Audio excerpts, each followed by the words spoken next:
Bab 2551 Ketergantungan. Apa, Yuan Xi tampak seperti mendengar sesuatu yang salah, kau ingin melekatkan dirimu pada kota ini.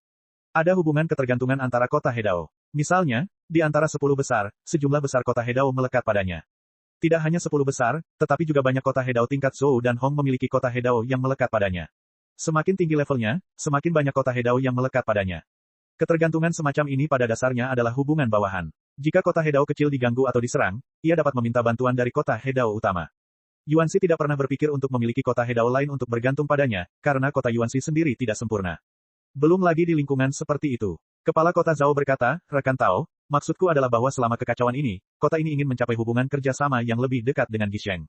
Di padang bersalju ini, kota ini adalah kota Hedao yang berafiliasi dengan Gisheng. Ordo rekan Tao, kami tidak berani tidak patuh. Itu saja, Yuan Xi mengerti apa yang dimaksudnya. Tuan kota Zhao jelas tidak ingin hidup di bawah orang lain sepanjang waktu, jadi keterikatan ini hanya ada di padang salju, dan mereka akan berpisah ketika semua orang meninggalkan padang salju di masa mendatang. Dia berpikir sejenak dan berkata, saya perlu membahas masalah ini dengan hati-hati dengan wakil tuan kota dan kepala jenderal saya. Bagaimana kalau saya memberi Anda jawaban nanti? Tuan kota Zhao tersenyum dan berkata, tentu saja, mari kita urus barang rampasan di sana terlebih dahulu. Tentu saja Yuan Xi tidak keberatan. Tuan kota Zhao dan yang lainnya pergi dengan cepat. Setelah beberapa saat, kedua belah pihak mengirim beberapa orang ke kota gurun milik musuh. Bahas masalah. Sapa Yuan Xi. Setelah beberapa saat, semua orang duduk di aula pertemuan. Kecuali beberapa budak Fusion Dao yang dikirim untuk mengumpulkan barang rampasan, semua biksu yang tersisa di kota Yuan Xi berkumpul di sini. Di bawah Yuan Xi, di sebelah kiri adalah dua wakil tuan kota Lian dan Yudi, di sebelah kanan adalah Lu Ye, pelindung kota, dan di bawah Lu Ye adalah Huan Qing yang pucat. Sisa jalur Fusion ada di kiri dan kanan. Aula utama sangat besar dan hanya ada sedikit orang di sana, jadi tampak sangat kosong. Yuan Xi berkata dengan sungguh-sungguh, semuanya, orang bernama Zhao baru saja mengusulkan agar kita mengandalkan kota di padang bersalju ini. Bagaimana menurut kalian? Lian menundukkan kepalanya, bahunya sedikit gemetar. Dia sudah terbiasa melihat ekspresi tidak serius temannya Mi, dan dia benar-benar tidak nyaman dengan sikap seriusnya yang tiba-tiba. Mata indah Yuan Xi melebar dan dia memamerkan gayanya sebagai wali kota, wakil wali kota Lian, apa yang ingin Anda tanyakan kepada saya? Lian menahan senyumnya dan perlahan mengangkat kepalanya, saat pertama kali tiba, aku berhenti mengungkapkan pendapatku. Aku akan melakukan apapun yang dikatakan tuan kota. Dia menundukkan kepalanya lagi, bahunya semakin gemetar. Yuan Xi melotot marah padanya, sebaiknya kau patuh mulai sekarang. Berbalik untuk melihat Lu Ye, apa maksudmu dengan dadutong? Lu Ye berkata, semua orang di dunia ini sibuk mencari keuntungan, dan semua orang sibuk mencari keuntungan. Tuan kota Zhao pasti telah melihat manfaatnya, jadi dia berpikir untuk melekatkan dirinya pada kota ini. Dilihat dari kinerja awal Tuan kota Zhao setelah dia menyetujui pemindahan, dia setuju karena dia tidak ingin menimbulkan masalah, jadi bahkan setelah dia dipindahkan, dia tidak bekerja keras sampai Lu Ye membuat keputusan dan menjanjikan mereka 30% dari pendapatan. Baru saat itulah mereka menjadi serius. Ini normal, dan mudah untuk ditinggali. Jika kota Yuan Xi menghadapi hal seperti itu, saya khawatir itu akan membuat pilihan yang sama seperti Tuan kota Zhao. Siapa yang rela bekerja sia-sia jika mereka bukan saudara atau teman, dan tidak didorong oleh kepentingan? Mereka juga harus menanggung risiko tertentu. Lalu apa yang dihargai oleh Tuan kota Zhao seharusnya bukan tentang latar belakang kita sendiri. Tuan kota dan Tuan Lian memang kuat, tetapi bagaimanapun juga, satu-satunya Hedao yang bisa bertarung di kota ini adalah kalian berdua. Pertarungan kecil tidak masalah, tetapi benar-benar menghadapi serangan berskala besar. Di medan perang, kita sebenarnya tidak punya banyak ruang untuk tampil. Lalu apa yang dia hargai? Yuan Xi bingung. Bukannya dia tidak bisa mengetahuinya, tetapi dia terlalu malas untuk menggunakan otaknya. Dengan seseorang yang bisa dia percaya di sisinya, dia tidak perlu terlalu banyak berpikir. Lian Zai, Lu Ye berkata dengan suara yang dalam, alasan mengapa kita bisa memenangkan pertempuran ini adalah kontribusi terbesar Lian Zai. Jika bukan karena racun Lian Zai, formasi pelindung musuh tidak akan melemah dengan cepat, dan musuh tidak akan keluar dari kota untuk bertarung. Mereka. Jika kita tidak meninggalkan kota, kita tidak akan punya kesempatan. Lian mengangguk dan berkata, itu benar, jadi Tuan kota Zhao merasa bahwa jika dia mengikuti kita, akan ada banyak kesempatan untuk menghancurkan kota di masa depan. Bahkan jika mereka hanya berbagi 30% dari keuntungan setiap kali, itu akan lebih baik daripada mereka berjuang sendirian. Petik 2. Orang ini juga orang yang sangat realistis. Dia akan berbondong-bondong mendatanginya ketika ada keuntungan, tetapi sifat manusia memang tidak tercela. Lu Ye mengangguk. Kalau begitu, haruskah kita setuju dengan mereka? Yuan Xi bertanya. Tentu saja, Lu Ye mengangguk, masalah terbesar kita adalah kurangnya tenaga kerja. Mereka dapat menutupi kekurangan kita, jadi bekerja sama dengan mereka bermanfaat dan tidak berbahaya. Tidak mungkin bagi kota Yuan Xi sendiri untuk merekrut lebih banyak tenaga kerja dalam waktu singkat. Keterikatan Tuan kota Zhao tepat. Sebenarnya, Lu Ye telah memikirkannya sebelumnya, apakah akan mencari kota Hedao lain untuk bekerja sama, tetapi kota Hedao yang cocok. Tidak mudah ditemukan, dan rasa saling percaya juga menjadi masalah. Karena Tuan kota Zhao mengambil inisiatif untuk mengusulkan keterikatan, dia dapat memecahkan masalah terbesar kota Yuan Xi saat ini. Kalau begitu setujui mereka. Yuan Si bertanya, dia sebenarnya punya ide ini sendiri. Lu Ye menoleh untuk melihat Yudi. Yudi bingung, mengapa kamu menatapku? Dia duduk di sini dengan jujur, tetapi tidak mengatakan sepatah kata pun. Namun setelah mengatakan itu, dia bereaksi, mengerutkan bibirnya dan berkata sambil tersenyum, apakah saudara Ye mengira aku dilukai oleh Tuan Kota Zhao sebelumnya?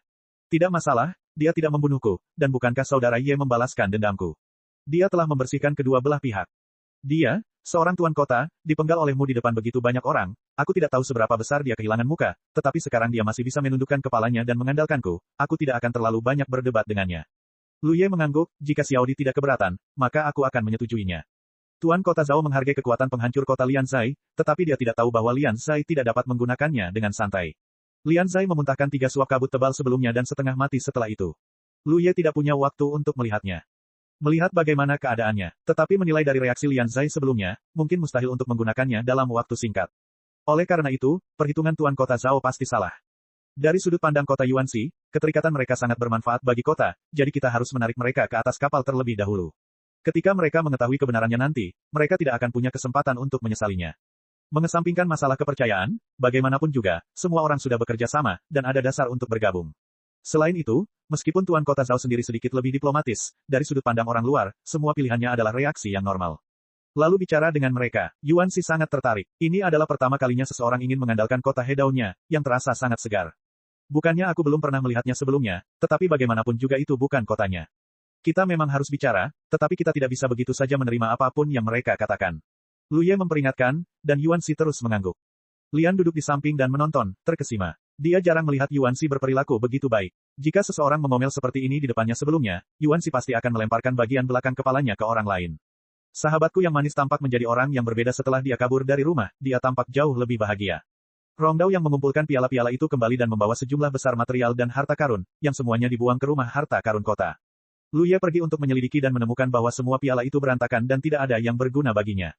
Tuan Kota Zhao datang ke kota Yuanxi lagi, dan pria bernama Wu Hedao ikut bersamanya. Mereka berdua dihibur oleh Yuanxi dan sedang mendiskusikan masalah ketergantungan di aula pertemuan, dengan Lian menemani mereka.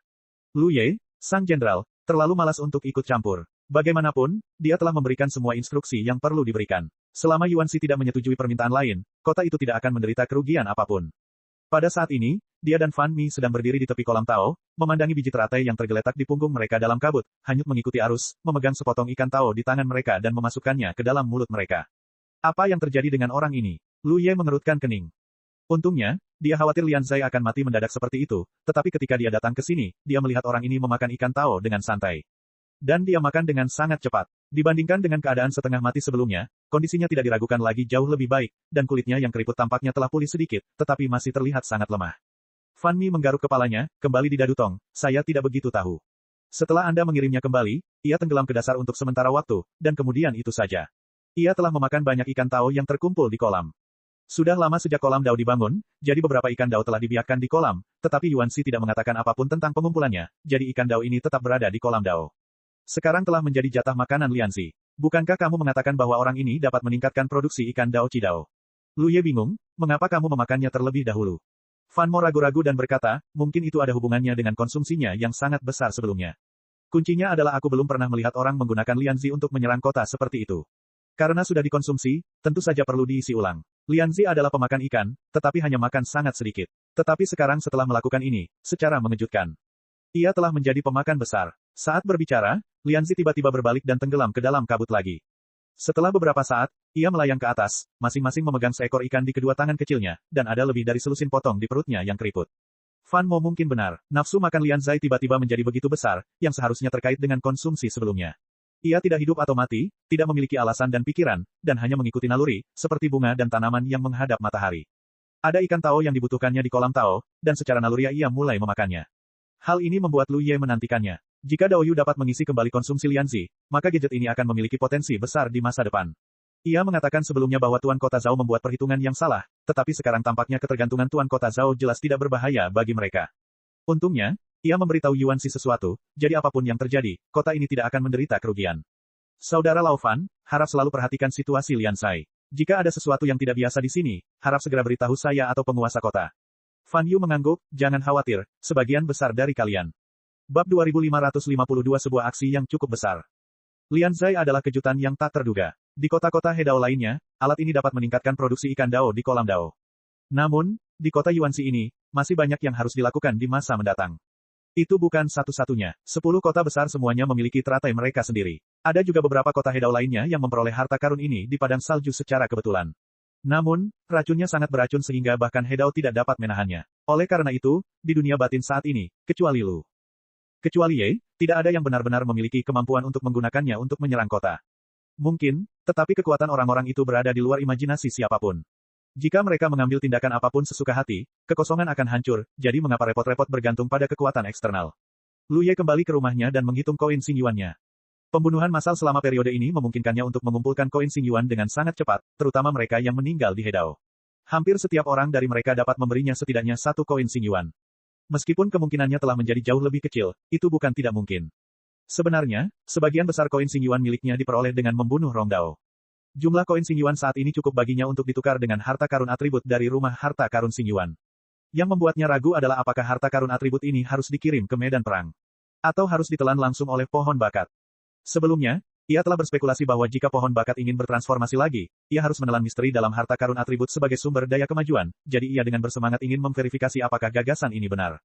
Meskipun pohon bakat telah menelan dadu takdir sejak lama, saat itu ia mengabaikan perubahan pada pohon bakat dan hanya berpikir tentang mengumpulkan kekuatan. Jika aku dapat lebih memperhatikan perubahan pada pohon bakat saat itu, aku tidak perlu ragu kali ini. Setelah memikirkannya berulang kali, Lu Ye mengambil harta karun atribut yang telah ditebus dan bangkit dan menuju ke dunia luar. Ia memutuskan untuk mengirim harta karun atribut ini ke medan perang.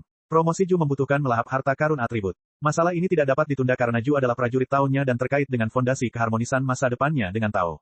Oleh karena itu, saat ia masih memadukan Tao. Tentu saja, semakin kuat anjingnya, semakin baik. Untungnya, perang telah berakhir saat ini. Baik kota ini maupun tuan kota Zhao dan yang lainnya sedang memulihkan diri dan tepat pada waktunya untuk menangani masalah ini. Lewati aula tengah dan masuki alam Hehe. Lu Ye tiba di medan pertempuran dengan mudah.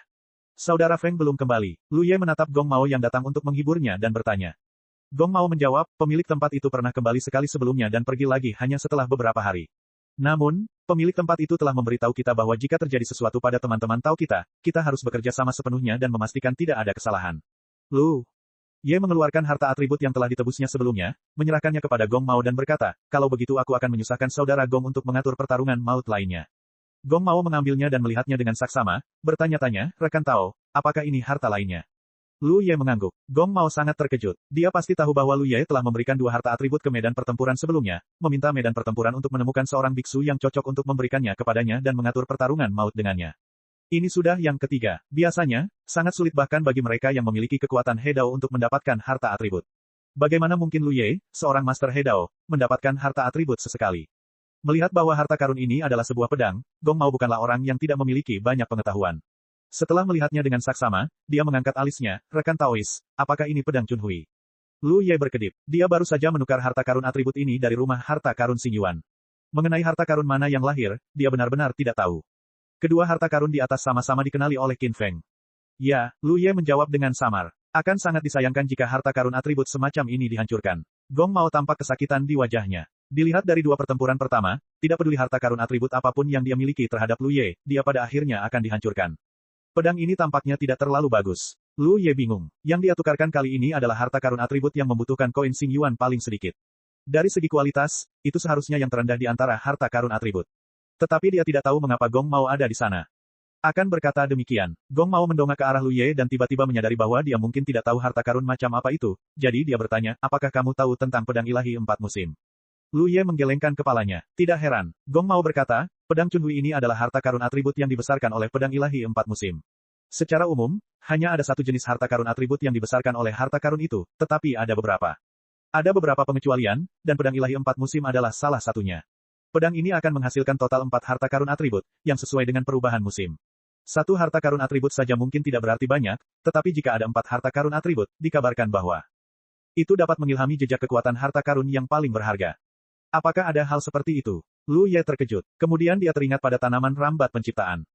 Menurut apa yang dikatakan Gong Shigeru tadi, harta karun tanaman rambat penciptaan seharusnya berjenis sama dengan pedang ilahi 4 musim, dan itu dapat menghasilkan lebih banyak harta karun daripada pedang ilahi 4 musim, karena dapat menghasilkan 7 labu harta karun. Dikatakan bahwa dengan mengumpulkan 7 labu harta karun ini, seseorang dapat melihat sekilas keajaiban alam.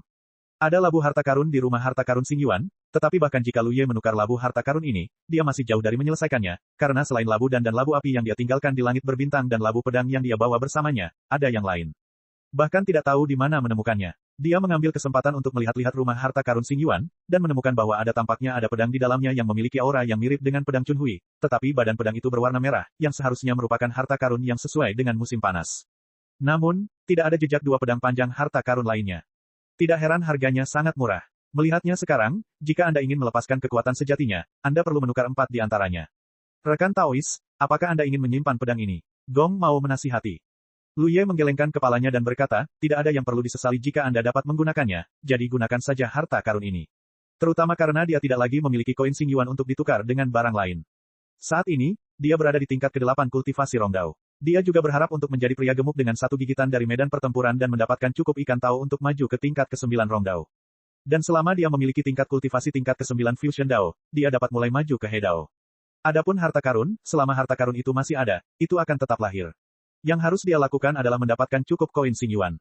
Melihat bujukan itu tidak ada gunanya, Gong Mao hanya bisa setuju, tetapi tiba-tiba teringat sesuatu, tetapi rekan Tao, sebenarnya tidak cocok untuk bertarung sampai mati sekarang. Bagaimana mengatakannya? Lu Ye bertanya dengan rendah hati.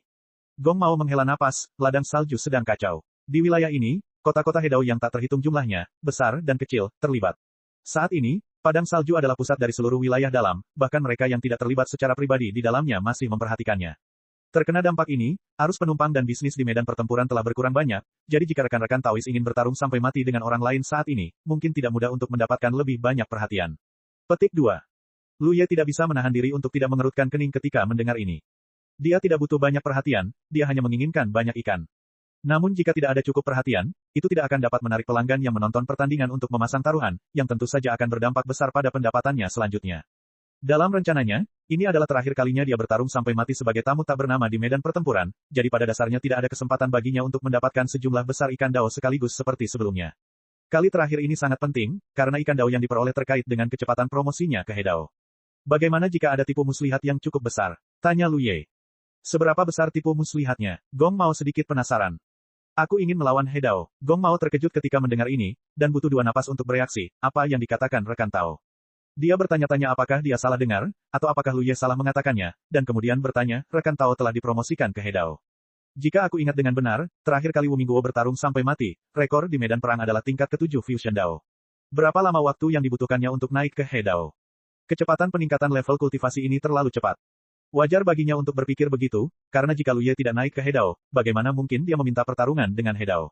Lu Ye menggelengkan kepalanya perlahan, jika aku seorang Taois gabungan, tidak akan ada tipu muslihat. Aku sekarang berada di tingkat ke-8 Fusion Tao, dan aku yakin bahwa aku akan tetap memiliki level kultivasi ini selama pertarungan sampai mati. Ekspresi Gong Mao berubah, rekan Taois, apakah kau bercanda? Tingkat ke-8 Rongdao bertarung dengan Hedao. Jika berita ini dirilis, bahkan jika ada kekacauan di padang salju, itu pasti akan menarik banyak perhatian. Hampir dapat diduga bahwa jika pertempuran ini benar-benar dimulai, seluruh medan perang akan penuh sesak. Karena sejak didirikannya medan pertempuran, tidak pernah ada duel maut seperti ini dengan perbedaan level kultivasi yang begitu besar. Ini akan menjadi pertarungan sampai mati yang layak untuk mengerahkan seluruh energi untuk menguasai medan perang. Saudara Gong, Lu Ye berkata dengan nada tenang, dalam pertarungan pertamaku sampai mati, lawanku adalah Rongdao tingkat 9. Dalam pertarungan kedua, lawanku berada di puncak Rongdao. Yang lemah mengalahkan yang kuat. Aku memenangkan kedua pertarungan dan mengalahkan tamu tak dikenal itu. Reputasiku, menurutmu, jika ada pertarungan lain, lawan seperti apa yang cocok untukku di medan perang? Apakah ini masih puncak Fusion Dao? Aku khawatir ini tidak lagi menarik, jadi lawanku hanya bisa menjadi Hedao. Tanda seru petik 2. Justru karena alasan inilah Lu Ye tahu dengan jelas bahwa pertempuran ini akan menjadi pertempuran terakhir Wu Mingke di medan perang, dan pertempuran ini juga akan menjadi pertempuran terakhir Wu Mingke. Karena setelah pertempuran ini, jika Wu Mingke naik panggung lagi, para penonton akan bertaruh pada Wu Mingke tanpa berpikir. Saat itu, mereka tidak hanya tidak akan bisa mendapatkan Taoyu, tetapi mereka mungkin juga harus kehilangan uang di medan perang. Gong Mao tidak mengetahui kebenaran ini. Sebenarnya, dia telah memikirkan hal ini setelah Lu Ye menang terakhir kali, tetapi dia tidak pernah berpikir bahwa Lu Ye akan bertarung dengan Hedao. Yang dia inginkan adalah mengatur puncak Fusion Dao lainnya untuk Lu Ye. Ini masih akan menggunakan yang lemah untuk menyerang yang kuat, dan itu masih akan menarik banyak biksu untuk datang menonton pertempuran. Mungkin butuh biaya, tetapi tetap saja bisa mendatangkan banyak popularitas ke medan perang. Jika bisa menghasilkan uang, itu akan lebih baik. Namun, dia tidak menyangka nafsu makan Lu Ye begitu besar, dan dia akan memulai perkelahian. Tidak mungkin, tidak mungkin. Gong Mao menggelengkan kepalanya seperti mainan kerincingan, aku tidak bisa menjadi penguasa masalah ini. Jika pemilik tempat mengetahuinya nanti, aku tidak akan bisa menerimanya. Bab 2553 Mayat Aneh. Jika Lu Ye dan Qin Feng tidak memiliki hubungan dekat, Gong Mao tentu akan senang melihatnya terjadi dan akan dengan sepenuh hati mengatur pertarungan ini sampai mati. Namun, bagaimana mungkin dia berani mendorong Lu Ye ke dalam jurang api dengan pria di depannya yang merupakan saudara ipar dari pemiliknya sendiri. Ketika saatnya tiba, jika sesuatu terjadi pada Lu Ye, hari-hari baiknya akan berakhir. Kakak Gong, Anda baru saja mengatakan bahwa Kakak Feng memberitahu saya sebelum dia pergi bahwa Anda akan bekerja sama sepenuhnya dengan saya jika saya memiliki permintaan apapun. Gong Mao tersenyum pahit, itu tidak mungkin gila. Lu Ye menghela nafas, Kakak Gong, menurut Anda siapa yang lebih Anda optimiskan sebelum hasil dari dua pertempuran mematikan sebelumnya keluar? Gong Mao tidak tahu bagaimana menjawabnya. Dia tidak dapat mengatakan bahwa dia sebenarnya lebih optimis tentang lawan Lu Ye dalam dua pertandingan itu. Kakak Gong, percayalah, saya telah membunuh banyak orang di Hedao. Lu Ye mengangkat tangannya dan menepuk bahu Gong Mao, aku tidak akan melakukan ini jika aku tidak yakin, jadi kamu harus menyelesaikan masalah ini. Di dunia batin, dia bisa membunuh semua Hedao itu, apalagi Heheji ini. Tidak ada aura Xing Yuan di sini, yang berarti bahwa tidak peduli Hedao mana yang memasuki medan perang, dia tidak dapat menggunakan kekuatannya. Kamu dapat bersaing dengannya berdasarkan latar belakangmu sendiri. Dalam hal kekuatan batinnya, kekuatan Lu Ye saat ini sebesar 800 Tao dapat mengalahkan sebagian besar Hetao. Kulit kepala Gong Mao terasa sedikit mati rasa, rekan Taois juga telah membunuh Hedao. Bagaimana cara membunuh Hedao di tingkat ke-8 Rongdao? Apa yang digunakan untuk membunuhnya? Dia tidak dapat memahami atau membayangkannya. Aku pasti telah membunuh 20 atau 30 dari mereka. Gong Mao tercengang. Dia hanya berpikir bahwa Lu Ye telah membunuh seorang Hedao. Siapa yang akan berpikir sebanyak itu? Apakah semua generasi muda sekarang begitu gila? Atau apakah orang di depannya ini satu-satunya pengecualian? Rekan Taois, apakah Anda yakin? Gong Mao masih belum bisa mengambil keputusan. Lu Ye menghela napas, mengangkat telapak tangannya dan memukul Gong Mao. Gong Mao memiliki kekhawatiran yang besar, dan dia memahaminya, jadi tidak ada gunanya mengatakan lebih banyak. Kita hanya bisa membiarkannya mengalaminya sendiri. Orang ini telah mampu mengikuti Qin Feng selama bertahun-tahun, dan bahkan menyerahkannya untuk mengurus medan perang setelah Qin Feng pergi, yang cukup untuk membuktikan bahwa dia adalah orang yang dapat dipercaya. Gong Mao menyadari niat Lu Ye dan segera mengaktifkan kekuatan Tao-nya untuk menghadapinya dengan telapak tangan yang sama. Ketika kedua telapak tangan bersentuhan, pandangan yang luar biasa melintas di mata Gong Mao, karena dia dengan jelas merasakan betapa kuat dan ganasnya kekuatan Tao yang datang dari telapak tangan Lu Ye. Anda harus tahu bahwa ini adalah pukulan fisik, dan tidak ada prajurit Tao. Berkahnya benar-benar di luar jangkauan Rongdao. Sebelum dia sempat menyelesaikan pikirannya, kekuatan di telapak tangan Lu Ye melonjak lebih dahsyat lagi, dan Gong Mao panik dan dengan cepat melawan. Untuk sesaat, dia mundur selangkah dan menatap Lu Ye dengan ekspresi yang rumit. Butuh waktu lama baginya untuk berkata, rekan Taois benar-benar berbakat. Saya belum pernah melihat atau mendengar bahwa seorang Daorong dapat memiliki fondasi yang begitu kuat. Jika demikian halnya, maka sama sekali tidak ada masalah dalam mengatur seorang Hedao untuk menjadi lawannya, karena berdasarkan penampilan Lu Ye tadi, banyak Hedao yang tidak akan menjadi lawannya. Dan dia dapat yakin bahwa Lu Ye tidak menggunakan semua kekuatannya. Kalau begitu, saudara Lao Gong ada di sini. Jangan khawatir, aku pasti akan bekerja keras untukmu dalam pertempuran ini. Lu Ye mengangguk, kalau begitu, aku akan pergi dulu. Aku akan kembali dan memastikan waktunya. Saudara Gong dapat mengirimiku pesan. Aku akan mengantarmu. Sikap Gong Mao sopan. Dia sangat sopan sebelumnya, karena Qin Feng, tetapi sekarang dia tampaknya lebih sopan. Dia kembali ke kota Yuanxi melalui alam Hehe dan terbang menuju kediamannya. Begitu dia memasuki pintu, Yu Dai menghampirinya dan menyerahkan sebuah cincin penyimpanan kepada Lu Ye dengan kedua tangannya seperti sebuah harta karun. Apa? Lu Ye bingung. Dia mengambil cincin penyimpanan itu dan memeriksanya, lalu mengangkat alisnya dan berkata, dari mana ikan Tao itu berasal? Tidak ada yang lain di dalam cincin penyimpanan ini, sepertinya ada puluhan ribu ikan. Yu Dai sendiri tentu saja tidak memiliki begitu banyak ikan Tao, puluhan ribu ekor, yang bukan jumlah yang sedikit untuk Hedao biasa. Tuan kota memberikannya kepadaku sebagai permintaan maaf dari Tuan kota Zhao Lingfeng. Yu Dai menjawab sambil tersenyum. Lu Ye tidak dapat menahan diri untuk tidak mengangkat alisnya, orang ini sangat berpengetahuan. Dia mengembalikan cincin penyimpanan itu. Zhao Lingfeng tidak diragukan lagi adalah Tuan Kota Zhao. Mereka tidak terlalu senang sebelumnya dan tidak bertukar nama. Sekarang karena pihak lain telah memilih untuk bergabung dengan kota Yuanxi, mereka memiliki cukup komunikasi, jadi tentu saja mereka perlu saling mengenal. Dia sebelumnya telah melukai Yudi dan menahannya karena kematian pengawasnya. Yuanxi juga orang yang pendendam. Meskipun Lu Yehu berpura-pura menjadi harimau dan membunuhnya di depan umum, dia jelas-jelas mengemukakan masalah ini ketika membahas masalah kerjasama. Zhao Lingfeng tidak dapat menyelamatkan mukanya, jadi dia hanya dapat menawarkan 10.000 ikan untuk meminta maaf. Yuanxi sangat murah hati, dan melemparkan 10.000 ikan ini kepada Yu Dai setelah berpindah tangan. Ini untukmu. Yudi tidak menjawab, yang penting kamu cepat naik pangkat ke Hedao, aku akan berlatih keras di sini. Lu Ye mengangkat tangannya dan menepuk-nepuk cincin penyimpanan itu, ikan kecil ini tidak cukup untuk aku masukkan ke dalam mulutku. Yudi menduga bahwa dia mengatakan itu dengan sengaja. Lagi pula, 10.000 ikan itu banyak sekali. Dia belum pernah melihat ikan sebanyak itu. Daging nyamuk juga daging, jadi aku ingin memberikannya kepadamu. Yudi cemberut. Lu Ye sakit kepala, jangan pura-pura muda sekarang karena kamu sudah tua, cepatlah sembuhkan lukamu. Dia melangkah ke dalam, Yudi menghentakkan kakinya di belakangnya, merasa bahwa dia telah memberi makan anjing itu dengan kebaikannya. Ngomong-ngomong, Lu Ye tiba-tiba berhenti dan menoleh untuk melihat Yudi, apakah kamu ingin menjadi kaya dalam semalam? Yudai segera menyalakan biji melon di kepalanya agar menyerupai ayam yang mematuk nasi. Lu Ye berkata, ikan-ikan dao ini akan tinggal di sini untuk saat ini dan menunggu kabar dariku nanti. Dalam pertempuran terakhir Wu Mingke, jika Yudi bertaruh pada ikan-ikan dao ini, dia seharusnya bisa mendapatkan banyak. Meskipun tidak adil bagi Qin Feng untuk mengumpulkan gelombang ikan tao dari medan pertempuran, Qin Feng tidak akan mengatakan apapun meskipun dia mengetahuinya. Dimengerti, Yudi setuju. Dia tidak tahu apa rencana Lu Ye, tetapi karena dia mengatakannya, pasti tidak ada masalah. Di suatu tempat di batas dalam, sebuah kota Hedao terbang di atasnya. Dilihat dari ukuran kota ini, setidaknya itu adalah kota Hedao tingkat gurun. Dan dilihat dari arah terbangnya, jelas bahwa kota itu menuju ke padang salju. Kekacauan di padang salju telah berlangsung selama beberapa waktu, dan sekarang hampir semua kota Hedao di dekat padang salju terlibat di dalamnya. Namun, sesekali, masih ada sejumlah besar kota Hedao yang mendengar berita itu dan datang dari tempat yang lebih jauh untuk berpartisipasi. Kota tingkat gurun ini tidak diragukan lagi adalah kota yang relatif jauh, jadi kita masih dalam perjalanan menuju momen ini. Di sebuah bangunan di kota itu, dua sosok berdiri, seorang pria dan seorang wanita, mengobrol santai saat ini. Seberapa jauh dari padang salju? Pria itu tiba-tiba bertanya. Wanita itu sakit kepala, Tuan, apakah otak Anda buruk atau ingatan Anda buruk? Saya harus bertanya kepada Anda 800 kali hari ini. Saya baru saja memberitahu Anda 1 jam yang lalu bahwa kita masih 2 bulan lagi dari padang salju. Pria itu tidak diragukan lagi adalah penguasa kota ini. Mendengar ini, dia mendengus dan berkata, apakah saya baru saja bertanya? Wanita itu menatapnya dengan serius, Tuan, penyakit otak Anda semakin parah. Pria itu tertawa, saya tidak akan mati. Jika saya lupa sesuatu nanti, ingatlah untuk mengingatkan saya. Hei, selalu ada saat-saat ketika saya tidak berada di sisi Anda. Pria itu memiringkan kepalanya, kemana Anda pergi? Wanita itu berkedip, saya tidak akan pergi kemanapun, tetapi beberapa kecelakaan akan selalu terjadi. Pria itu sangat heroik, jangan khawatir, tidak peduli apa yang terjadi, aku akan membawamu bersamaku. Wajah wanita itu sedikit memerah, tetapi dia segera menjadi tenang kembali. Hei, ada seseorang di sana. Pria itu tiba-tiba tampak menyadari sesuatu dan menoleh ke samping. Wanita itu mengikuti tatapannya dan mendapati bahwa memang ada seseorang di sana, tetapi orang ini agak aneh.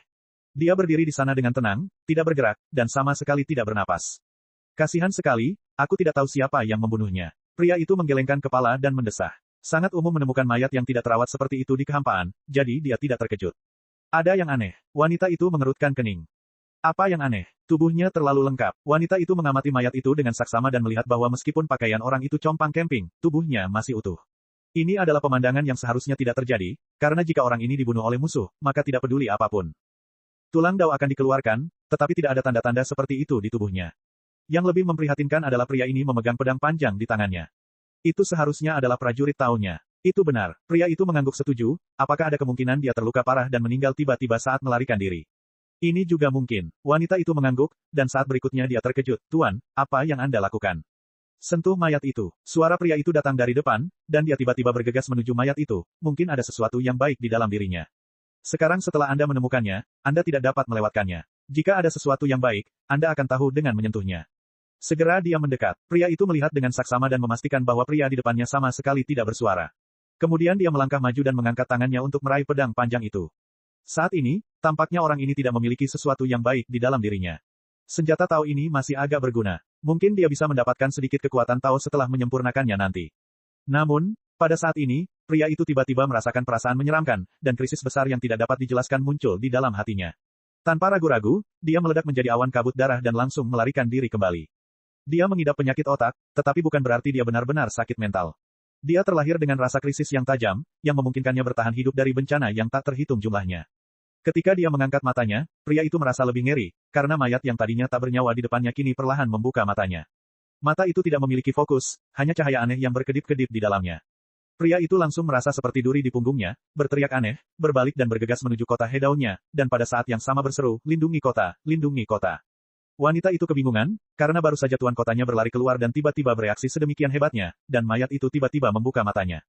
Namun, pengalaman melalui beberapa bencana membuatnya tahu bahwa penguasa kota yang tampaknya sakit tidak akan pernah bisa menjadi sasaran tanpa tujuan. Dia pasti merasa terancam, itulah sebabnya dia melarikan diri dengan panik, dan bahkan meneriakkan kata-kata untuk melindungi kota. Bab 2554, Pertunjukan Niat Baik dari Thunder. Pria itu bergegas kembali ke kota. Atas perintahnya, formasi pelindung diaktifkan, dan tirai cahaya padat menyelimuti kota, tampaknya tak tertembus. Wanita itu menyapa, Tuan. Pria itu berbalik dan melihat dari mana dia berasal dengan ekspresi serius. Di arah itu, sosok itu masih berdiri diam di tempat tanpa reaksi apapun. Apa yang terjadi tadi? Wanita itu bertanya. Pria itu sama sekali tidak mendengar pertanyaannya, tetapi pada saat ini, tanda-tanda peringatan di hatinya sekuat kenyataan, dan hanya kata-kata, lari, yang terus bergema di benaknya. Penuh dengan ketidakpercayaan, dia telah kembali ke kota Hedao-nya, dan formasi pelindung telah dikerahkan. Pihak lain hanya sendirian. Mengapa dia masih bisa merasakan ancaman yang begitu mengerikan? Tepat saat dia memikirkan ini, sosok tak bernyawa itu perlahan mengangkat pedang panjang di tangannya. Dengung, tanah, kehampaan berguncang, dan aura jurang bintang menjadi riuh. Terlihat oleh mata telanjang, aliran cahaya kecil yang tak terhitung jumlahnya berkumpul menuju pedang panjang dari segala arah. Setiap aliran cahaya adalah kondensasi kekuatan Tao dalam kehampaan. Ini adalah, mata pria itu tiba-tiba melebar, melihat penglihatan yang tiba-tiba ini dengan kengerian di wajahnya. Di sampingnya, wanita itu juga tampak terkejut. Pedang panjang itu sudah terangkat tinggi di atas kepala, dan cahaya pedang yang menyilaukan itu seperti matahari yang tergantung tinggi pada saat ini. Penglihatan yang begitu agung membuat pria dan wanita itu berpikir dengan takut. Cepat dan masuki formasi. Ketika pria itu berteriak, dia dan wanita itu bergegas memasuki formasi kota. Dengan bantuan mereka berdua, formasi pelindung yang sudah kuat menjadi lebih kokoh. Saat berikutnya, pria yang memegang pedang dengan lembut mengayunkan pedang di tangannya ke arah kota Hedao. Cahaya pedang menebas ke bawah dan mendarat di tirai cahaya besar kota Hedao. Tirai cahaya yang kokoh itu langsung terasa seolah-olah telah rusak parah, dan cahayanya tiba-tiba meredup. Kota Hedao berguncang tanpa henti. Banyak bangunan runtuh, banyak orang Rongdao terluka dan muntah darah, dan bahkan orang-orang Hedao berteriak ketakutan. Setelah beberapa napas kebuntuan, tirai cahaya hancur seperti gelembung, dan cahaya pedang menghantam kota Hedao yang tidak terlindungi, membelah kota tingkat gurun itu menjadi dua seperti sepotong tahu. Pada saat ini, saya tidak tahu berapa banyak vitalitas yang layu. Hanya beberapa sosok yang terbang keluar dari kota Hedao karena malu. Pria itu memuntahkan darah, memeluk wanita yang tak sadarkan diri itu di lengannya, menggertakkan giginya dan berlari menjauh di kejauhan, matanya merah, harta karun itu, bagaimana mungkin itu adalah harta karun. Ketika sosok tak bernyawa itu tiba-tiba membuka matanya, awalnya dia hanya merasakan kegelisahan yang luar biasa. Sebenarnya, dia sendiri tidak mengerti dari mana datangnya kegelisahan ini. Dia bahkan tidak memikirkannya sampai dia kembali ke kota Hedao. Sampai pihak lain tiba-tiba mengambil tindakan. Hanya dengan satu pukulan, kota tingkat terpencil yang telah dia kerjakan dengan keras selama bertahun-tahun itu terbelah. Hanya beberapa biksu di kota itu yang selamat. Kekuatan yang begitu mengerikan, bahkan 10 penguasa kota teratas tidak dapat melakukannya dengan kekuatan mereka sendiri. Itu adalah ledakan kekuatan tertinggi. Dia telah mendengar bahwa banyak orang kuat di dunia yang luas ini telah menaklukkan harta karun itu, tetapi dia belum pernah melihatnya. Sebelum mengalaminya sendiri, tidak ada yang bisa membayangkan betapa mengerikannya ledakan kekuatan harta karun itu. Apa yang terjadi dengan orang itu? Dia hanya berdiri di sana seperti orang mati. Dia tidak memprovokasi atau mengganggunya. Dia hanya melihatnya dan mengalami bencana seperti itu. Itu adalah bencana yang tidak masuk akal. Juga, siapa orang itu? Aku belum pernah mendengar pria yang begitu ganas muncul di dunia batin sebelumnya. Menurut perkiraannya, pria ganas ini hampir setara dengan 10 penguasa kota teratas. Jika demikian, tidak mungkin memiliki status sekuat itu. Wajar saja jika tidak disebutkan namanya. Dia melarikan diri dengan cepat, dan rasa krisis berangsur-angsur menghilang, yang tidak diragukan lagi menunjukkan bahwa pihak lain tidak mengejarnya. Dia menghela napas lega, memuntahkan seteguk darah lagi, melihat ke bawah ke lengannya, dan melihat wajah seperti bunga itu pucat, dan dia merasa patah hati. Jika dia tahu ini, dia tidak akan begitu penasaran untuk melihatnya. Pandangan ini benar-benar mengungkapkan sesuatu yang besar. Kota Yuanxi. Yudai sedang menyembuhkan, Huan Qing sedang berkultivasi, Lian Chu baru saja tiba, dan Yuan Shisu ada di sini untuk mengurus semuanya. Lu Ye tidak punya pilihan selain untuk sementara mengambil alih posisi Yudi dan mengambil alih Aula Tengah. Bagaimanapun, kamu dapat berlatih keras di mana saja, selama kamu masih di dalam kota, tidak ada perbedaan antara tinggal di rumah besar dan duduk di sini. Baru beberapa hari diperbaiki di sini, dan Lu Ye yang sedang berlatih keras mendengar laporan dari seorang budak Rongdao di samping, Tuan, ada berita. Lu Ye membuka matanya dan melihat ke arah Mutiara Hedao, dan benar saja dia melihat cahaya berkedip-kedip di Mutiara Hedao. Dia tidak peduli dengan masalah ini sebelumnya, jadi dia benar-benar tidak tahu bagaimana reaksi He Daozu ketika berita itu sampai padanya. Namun, budak ini selalu ada di sini untuk membantu Yudai, jadi dia tentu tahu ini. Berdiri dan melangkah maju, Lu Ye mengangkat tangannya dan menyentuh Mutiara Hedao. Sambil berpikir, dia mengangkat alisnya sedikit. Setelah beberapa saat, dia memanggil Yuanxi yang bergegas datang dan bertanya, Datu Tong, apakah ada sesuatu yang terjadi? Lu Ye mengangguk, wakil wali kota Jinglei dari kota Dudu secara pribadi mengirim pesan. Yuanxi mengerutkan kening, apa yang akan dia lakukan lagi? Dia tidak memiliki kesan yang baik tentang wakil wali kota Jinglei. Jika dia tidak mengirim beberapa pasukan pengawas untuk mengungkap lokasi kota Yuanxi terakhir kali, tidak akan ada banyak masalah di masa depan. Untungnya, dia memiliki akal sehat dan menebus kesalahannya pada Yuanxi Kang. Jika tidak, Yuanxi mungkin benar-benar akan menemuinya untuk menyelesaikan masalah secara pribadi. Ini bukan hal yang buruk kali ini. Wakil wali kota Jinglei memberi kita misi. Misi apa? Yuanxi mengerutkan kening. Dia memberi kita lokasi dan meminta kita untuk menyiapkan penyergapan di lokasi itu.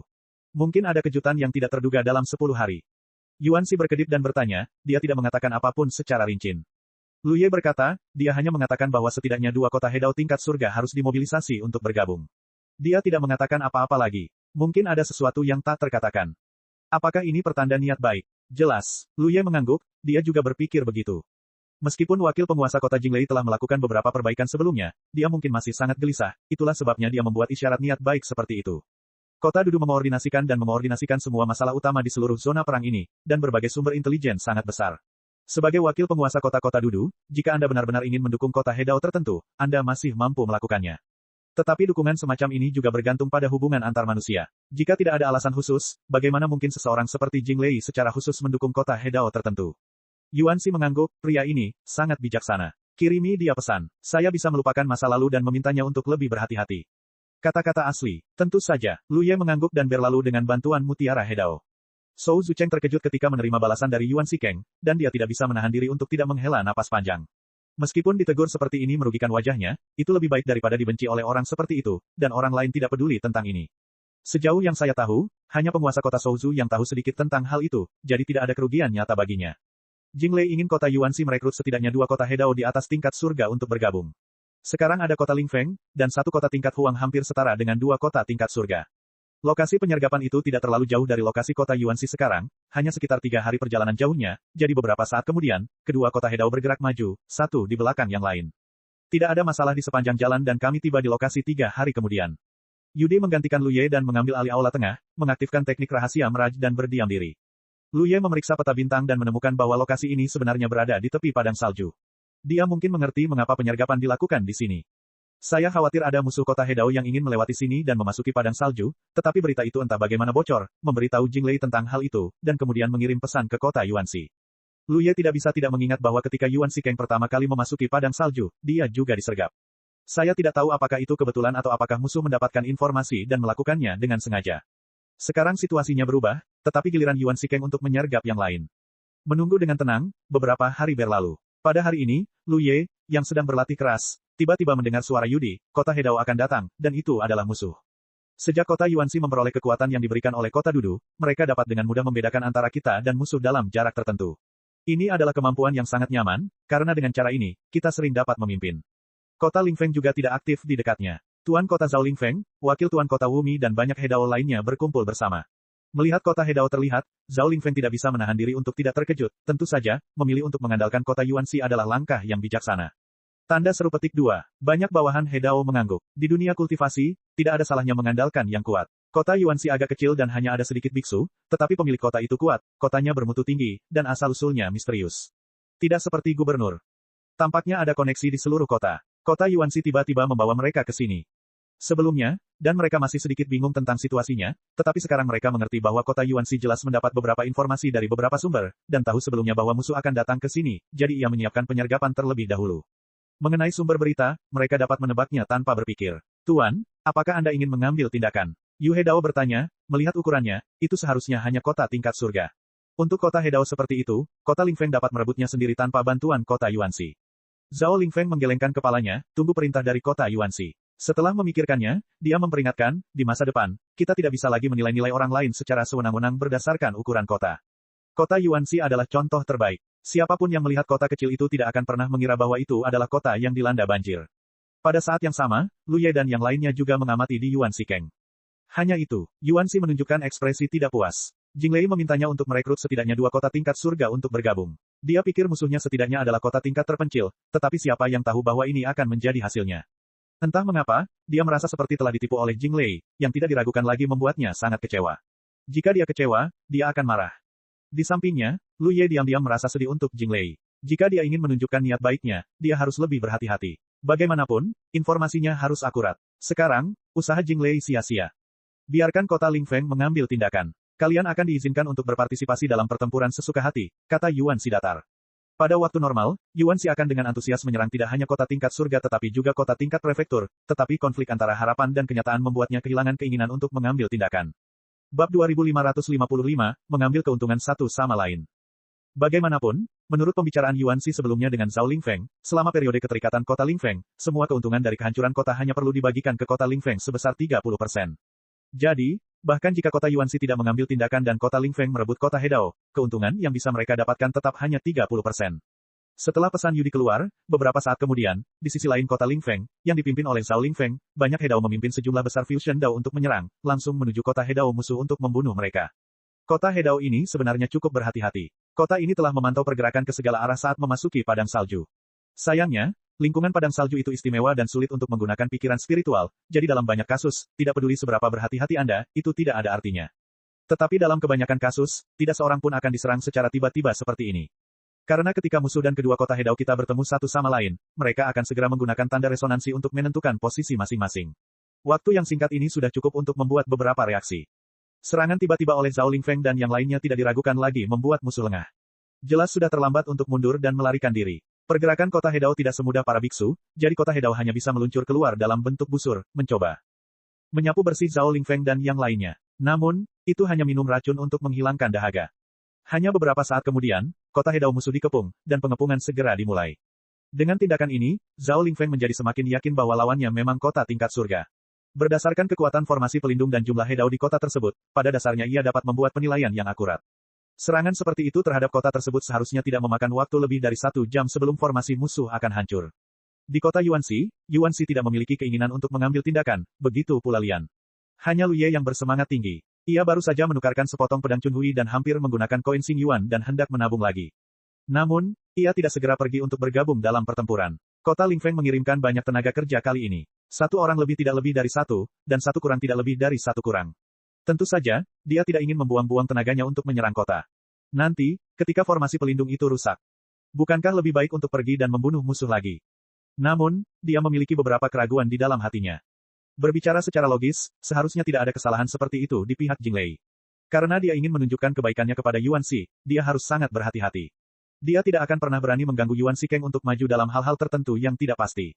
Sekarang setelah dia mengirim pesan ke kota Yuanxi, dia seharusnya bisa memastikan keakuratan pesannya.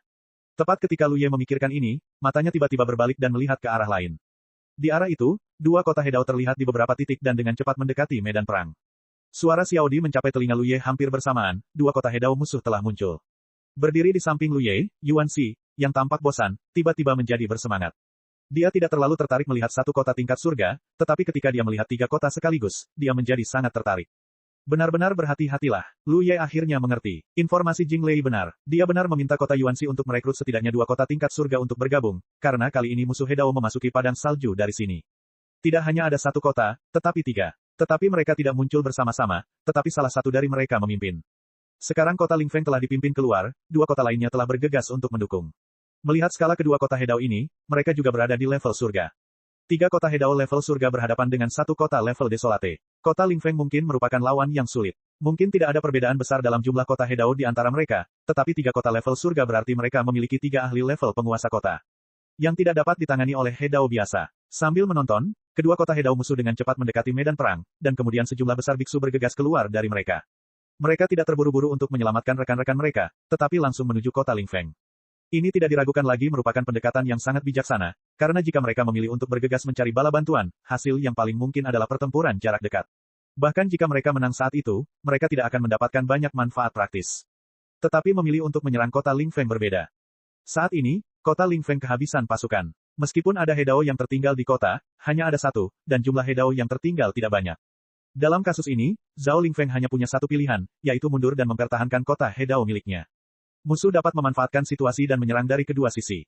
Dapat dikatakan bahwa saat para biksu dari 2 kota Hedao musuh memilih untuk menyerang kota Lingfeng, Zhao Lingfeng telah kehilangan kesempatan dan hanya bisa dipimpin oleh yang lain.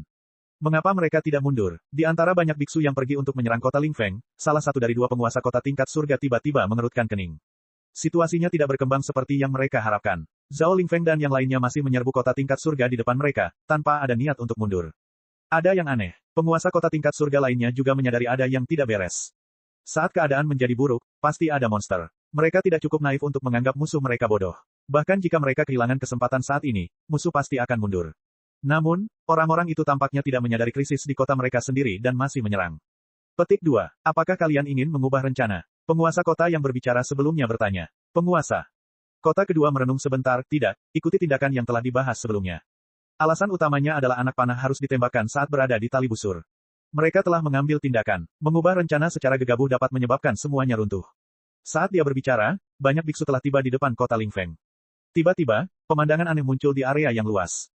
Baik musuh maupun kita semua berusaha sekuat tenaga untuk menyerang kota Hedao milik pihak lain, seolah-olah mereka menahan energi mereka untuk melihat siapa yang dapat menghancurkan kota itu terlebih dahulu. Sebenarnya, jika situasi terus berlanjut seperti ini, tidak peduli pihak mana yang menghancurkan kota itu terlebih dahulu, itu akan merugikan kota Lingfeng, karena bahkan jika mereka menerobos kota Hedao milik musuh, akan sulit untuk membandingkan kekuatan keseluruhan para biksu. Memiliki keunggulan, kecuali mereka dapat membunuh semua Hedao di kota tingkat surga di depan mereka. Sebaliknya, jika mereka dikalahkan, kekuatan Zhao Lingfeng akan langsung anjlok, dan situasinya akan menjadi sangat buruk. Namun meskipun demikian, Zhao Lingfeng tetap tidak mundur. Karena dia tahu bahwa dia tidak pernah sendirian dalam pekerjaannya. Selama dia dapat menciptakan peluang yang cocok, Yuan Shikeng tidak akan melewatkannya. Tepat. Ketika pertempuran pengepungan antara kedua belah pihak sedang berlangsung, tiga sosok tiba-tiba keluar seperti hantu dan bergegas menuju kota Hedao milik musuh. Dalam waktu sesingkat itu, kota Yuanxi, di bawah kendali Yudi, telah diam-diam mendekati kota itu. Yuanxi dan Lian mengambil tindakan dengan berani, dengan suara gemuruh. Serangan hebat itu jatuh pada formasi pelindung, dan tirai cahaya itu bergolak. Lu Ye mengikuti dari dekat di belakang kedua wanita itu, menebas dengan ganas dengan pedangnya. Meskipun kekuatannya jauh lebih rendah daripada kedua wanita itu tidak lemah dalam hal menghancurkan formasi pelindung. Apa, di luar kota Lingfeng, salah satu penguasa kota tingkat surga tiba-tiba menoleh, dan matanya terbelah pada pandangan pertama. Dia tidak pernah menyangka bahwa musuh akan keluar pada saat ini dan menyerang kota Hedao-nya. Meskipun mereka hanya bertiga, dua wanita itu tampak tidak mudah diajak main-main, dan gerakan mereka jauh lebih kejam daripada dia. Ada kota Hedao lainnya, pemilik kota tingkat surga lainnya juga tiba-tiba terkejut. Alasan penilaian ini adalah karena dia melihat bahwa tindakan Yuanxi luar biasa, kemampuan yang hanya dimiliki oleh penguasa kota Hedao. Karena ada penguasa kota Hedao, pasti ada kota Hedao yang tersembunyi di dekatnya. Dia tidak bisa tidak waspada secara diam-diam, karena dia tidak menemukan kota Hedao lainnya. Untuk menyerang kota Lingfeng, mereka tidak dapat mengatakan bahwa mereka keluar dengan kekuatan penuh. Jumlah biksu yang tertinggal sangat sedikit, karena tidak semudah itu untuk menyerang kota tingkat terpencil. Saya pikir kekuatan kota Lingfeng tertahan di medan perang lain, tetapi tanpa diduga, kota Hedao lainnya muncul. Dengan cara ini, bahkan jika ada penjaga Hedao di kota, formasi pelindung tidak akan jauh lebih kuat. Mundur, kedua penguasa kota saling memandang dan segera membuat keputusan. Pengepungan ini tidak dapat dilakukan tanpa mengetahui ukuran dan tingkat kota Hedao kedua milik musuh. Musuh mencegat kita, seru Yu Hedao. Kedua penguasa kota menoleh dan menyadari bahwa kelompok musuh yang awalnya menyerang kota Hedao telah membuat keputusan yang sama seperti mereka sebelum beberapa tarikan napas menghentikan serangan. Mereka sedang mendekati sini saat ini, jelas bermaksud untuk mencegatnya. Ini jebakan, seru penguasa kota. Untungnya, mereka mengira mereka sedang menunggu belalang sembah menangkap jangkrik dan burung oriole di belakang mereka. Tanpa diduga, ada seorang pemburu dengan ketapel tersembunyi di belakang mereka. Sekarang mereka tidak tahu siapa mangsa dan siapa pemburu. Di antara gerak maju dan mundur ini, hanya dalam 10 tarikan napas, mudah untuk mengubah arah. Di kota tingkat surga yang diserang lebih dulu, banyak biksu tercengang sampai penguasa kota mereka sendiri berteriak, keluar dari kota dan serang mereka dari depan dan belakang. Kelompok orang-orang dari kota tingkat terpencil ini datang untuk menyerang dengan momentum yang besar. Bagaimana mereka bisa dibiarkan pergi begitu saja? Jika mereka meninggalkan kota saat ini, mereka akan membentuk serangan penjepit dengan dua kelompok rekan. 3 kota tingkat surga akan berhadapan dengan 1 kota tingkat terpencil. Masing-masing dari mereka hampir. Dengan semua elit keluar, kota Lingfeng pasti akan dikalahkan dalam pertempuran yang kacau di kehampaan. Zhao Lingfeng juga sedikit panik saat ini, karena jika musuh benar-benar ingin menyerang dari sisi, Hedao mungkin tidak dalam banyak bahaya dalam waktu singkat, tetapi bawahannya Rongdao pasti akan menderita banyak korban. Dia tidak dapat menahan diri untuk berteriak, Tuan Yuancheng, selamatkan aku. Kami datang, jawab Yuanxi, memimpin Lian dan Lu Ye untuk membunuh mereka. Dalam rencana awalnya, dia harus memprioritaskan penghancuran kota, karena hanya dengan menghancurkan kota dia dapat merebut mutiara Hedao milik orang lain. Namun, meskipun pasukan musuh kosong, tidak realistis baginya, Lian dan Lu Ye untuk menghancurkan kota dalam waktu singkat, kecuali jika Lian Zai digunakan lagi. Sangat disayangkan bahwa Lian Zai juga sedang memulihkan diri sekarang dan tidak akan dapat mengandalkannya dalam jangka pendek. Karena dia tidak dapat memprioritaskan penghancuran kota, dia tidak punya pilihan selain membunuh musuh terlebih dahulu. Situasi medan perang berubah dengan cepat. Dia tidak memiliki rencana jangka panjang, jadi dia tahu bagaimana memanfaatkan situasi tersebut. Bagaimanapun, selama dia membunuh semua musuh, kota itu akan hancur cepat atau lambat. Inilah yang diinginkan Lu Ye. Dalam pertempuran beberapa hari yang lalu, selain membunuh beberapa Hedao dengan kerja sama Yuanxi dan Lian, dia tidak mencapai banyak hal. Sekarang dia akhirnya bisa menantikan panen. Cek. Rakan-rakan kultivator sekalian, sebelum retret, sila terus berkultivasi untuk jurus subscribe, like, share dan komentar agar sekte novel Sadim terus berkembang pesat.